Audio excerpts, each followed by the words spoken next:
Right now we're doing the in-vehicle and engine start. So the first thing you're gonna do with the examiners, you're gonna show them how to safely start a vehicle.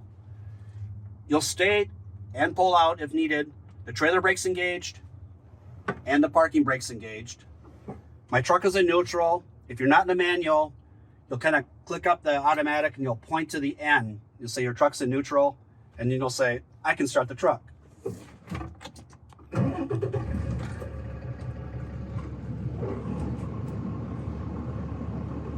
All right. So once you start the truck, it's new for 2023 is the new air brake check. It's actually got 4 parts to it. So think of it as GALE: governor cutoff switch, air loss test, low air warning, alarm test, and emergency brake test. GALE. So we're going to start out with the governor cutoff switch. I'll explain to the examiner at this time that in my shop or in life, I would chock my wheels. But for this instance, for the test, I'm going to gently press the brake pedal here to hold the truck in place. My truck is in neutral. Here and here, it cannot be in gear. I'm going to go ahead and release the parking brake and the trailer brake. And at this time, I'm going to give it the motor a little bit of gas here to get these needles to climb to the governor cutoff. So that should occur somewhere between 125 psi and 140 psi.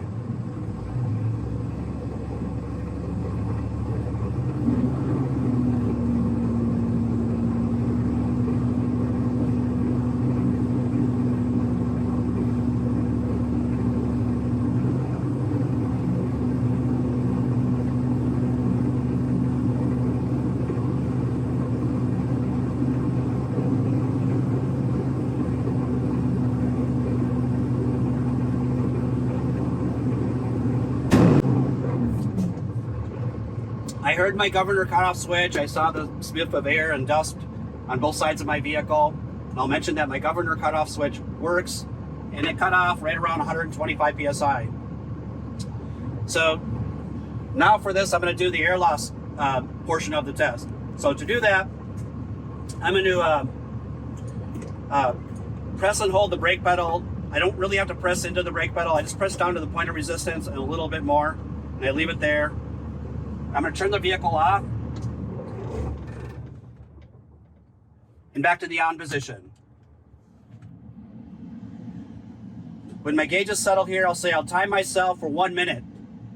In a Class A setup, I shouldn't lose 4 psi in that 1 minute. If I'm a Class B, I shouldn't lose 3 psi in that 1 minute. So I'm going to press and hold this for the longest minute of my life. I might use my time productively, and I might look at my list to make sure I didn't miss anything on the outside or overlooked something or glossed something over. So I'll use that time accordingly. And watch my time kind of tick by. So now it's been 1 minute now, and I did not lose 4 psi in this Class A setup. And remember, if I were in a Class B setup, I didn't lose 3 psi. So now I'm doing the low air alarm warning. I'm going to pump the brake pedal here, and somewhere between 80 and 60 psi, I should both hear and see the low air alarm.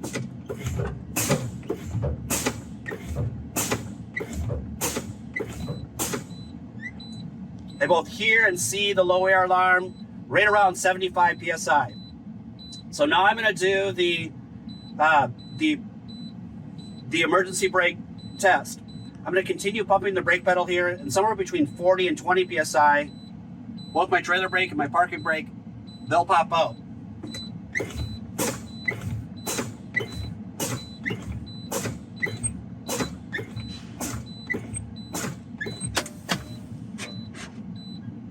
Right at about 40 psi, both my parking brake and trailer brake, or my emergency brakes, they've engaged.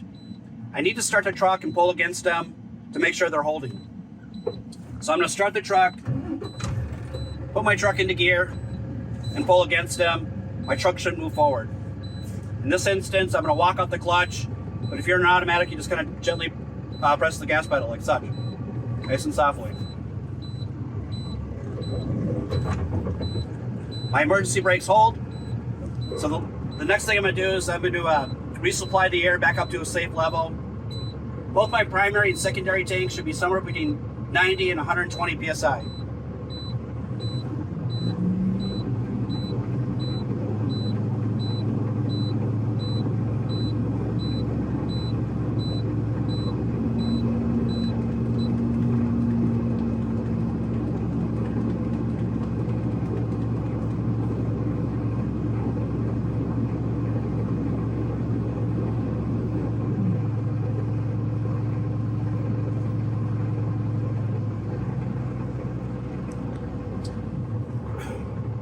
Both my air tanks are back up to the safe level.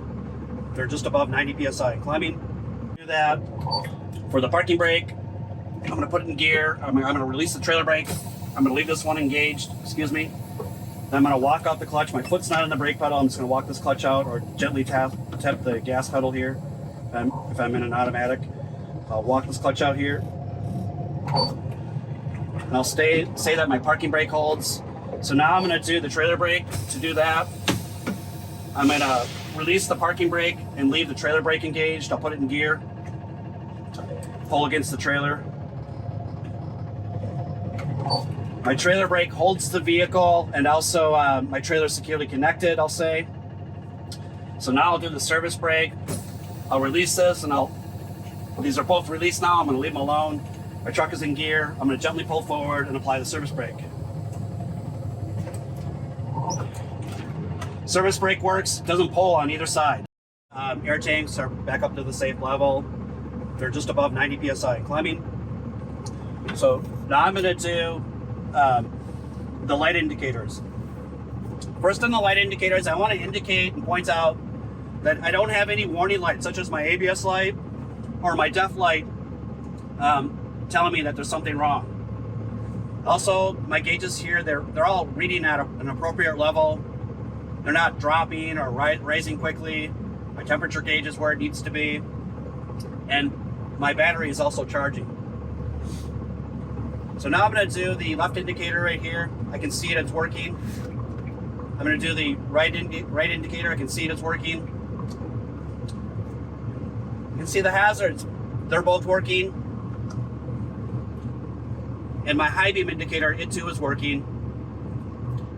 All my dash lights are working, and as I mentioned, I don't see any warning lights stating that there's a problem. Emergency equipment here. Right here I have my spare fuses. They're unused and unopened. Behind the passenger seat in that red box are 3 DOT reflective triangles.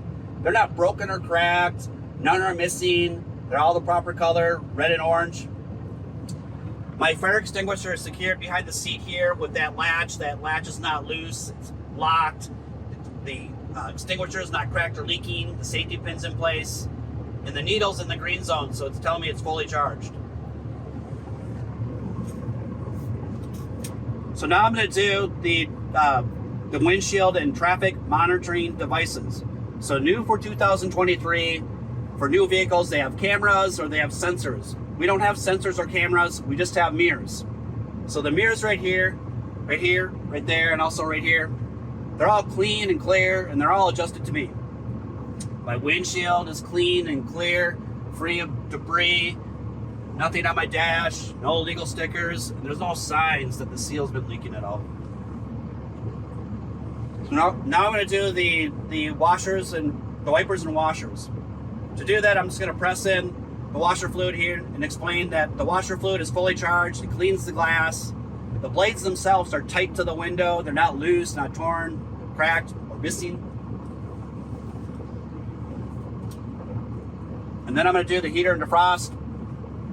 To do that, I'm going to turn this on to max air like such. And then I'm going to make sure that this side over here is at the heater and defrost section right here. It can't be anywhere else. It can't be down here. It has to be up here. I feel air up here and I feel air down here. Both the heater and defrost work. Now I'll make it comfortable for both of us.